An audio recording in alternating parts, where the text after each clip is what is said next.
Hi everyone, I am here with our tonight's Bible study, and we'll be in the book of Deuteronomy tonight, Deuteronomy chapter 10, so we're going way back to the Old Testament.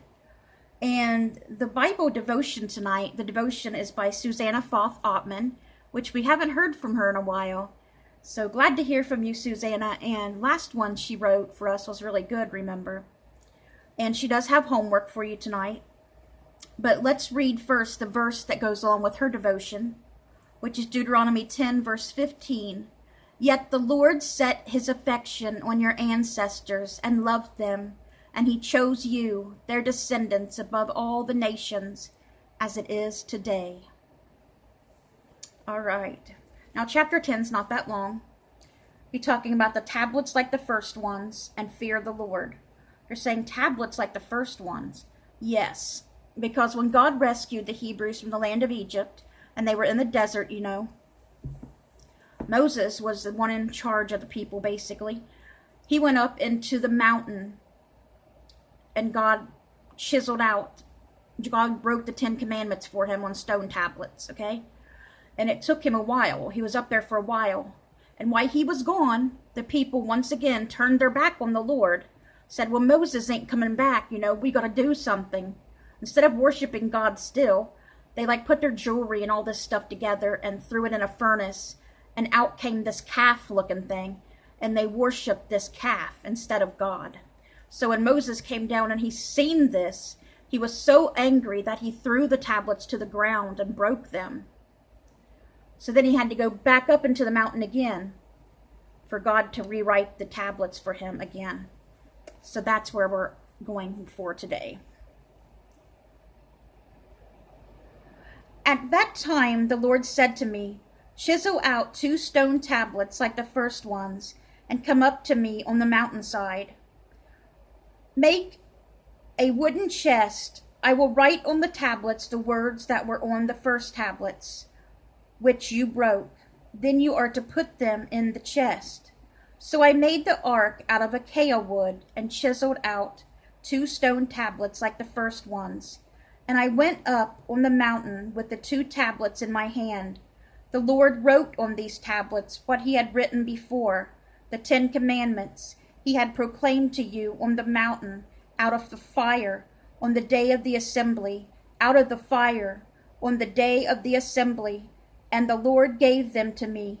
Then I came back down the mountain and put the tablets in the ark I had made as the Lord commanded me, and they are there now. The Israelites traveled from the wells of Jechonites to Mosera. There Aaron died, Moses' brother, he was the priest, and was buried, and Eleazar his son succeeded him as priest. From there they traveled to Gadiah and on to Jabbatha, a land with streams of waters. At that time the Lord set apart the tribe of Levi, who was in charge of the religious aspects of the tribes, to carry the ark of the covenant of the Lord, to stand before the Lord, to minister, and to pronounce blessings in his name, as they still do today. That is why the Levites have no share or inheritance among their brothers. The tribe is their inheritance, as the Lord your God told them.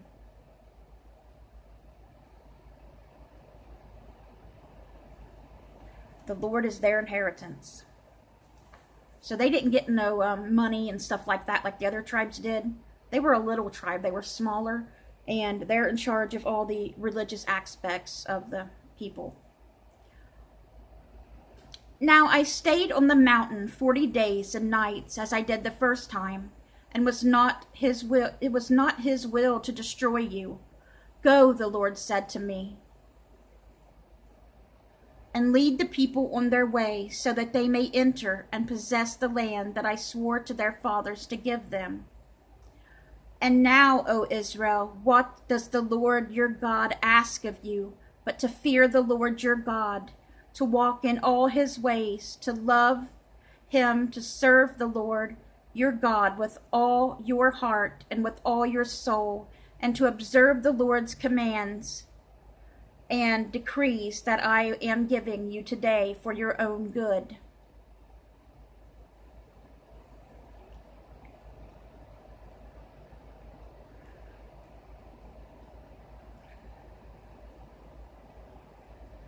To the Lord your God belong the heavens, even the highest heavens, the earth and everything in it. Yet the Lord set his affection on your forefathers and loved them, and he chose you, their descendants, above all the nations, as it is today.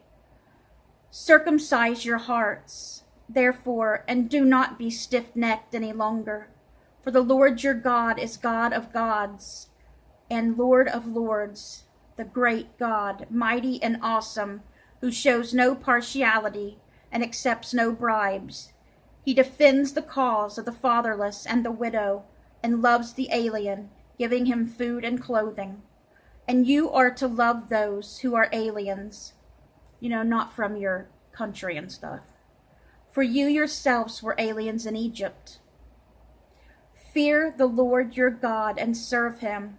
Hold fast to him and take your oaths in his name. He is your praise. He is your God who performed for you those great and awesome wonders you saw with your own eyes. Your forefathers who went down into Egypt were servants.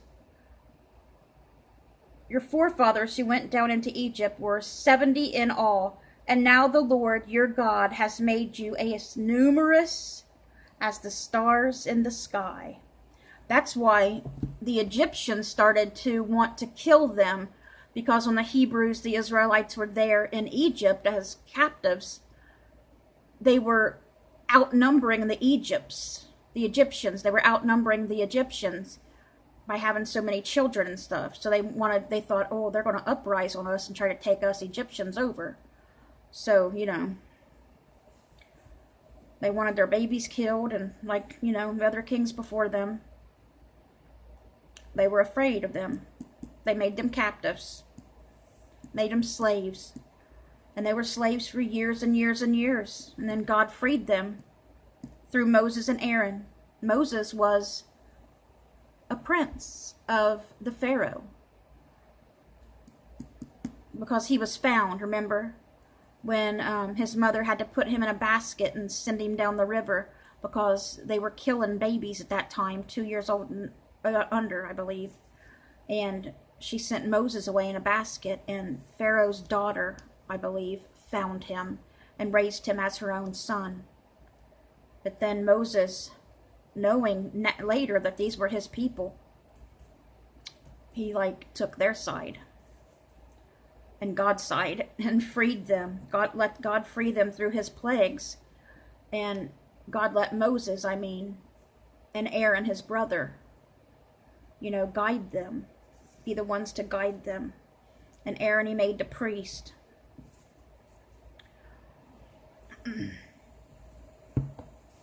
All right, so let's put that aside for now. And let me go read to you Susanna's devotion for tonight. My son Addison has a very deep affection for his cousins. My side of the family lives in 3 different states. We 4 siblings don't get to see each other enough, but every Christmas, all 4 of our families converge on my parents' home in Colorado. All 11 cousins are together for a week. I hardly see my kids the whole time. They have found their happy place, cousin land. There is so much love and laughter there, and wrestling 7 to 11 cousins are boys. Wow. This year, when we got home from Colorado, Addison came into my room. Mom, I miss my cousins. I know, Addie. I miss my family too. He let out a giant sigh. I wish it would be Christmas all year long.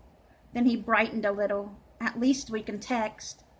Thank goodness that my cousin connection cannot be conquered. There is something so important, so beautiful about family. I miss my family. I miss my sisters and my brother. I call my parents just so I can hear their voices. I grew up knowing I was loved by my family. Those family connections are powerful. Like Addison, there is no one I would rather be with. Jesus chose us to be his family. He didn't have to. He chose us to be his family, his brothers and sisters. He wants us to get in on his inheritance. He chose at the beginning of time to set his affection on us, and he still does today and will always. He loves us like crazy, and we get the amazing pleasure of loving him back. It just doesn't get any better than that. Amen. So true, Susanna. That was another good one from her, wasn't it?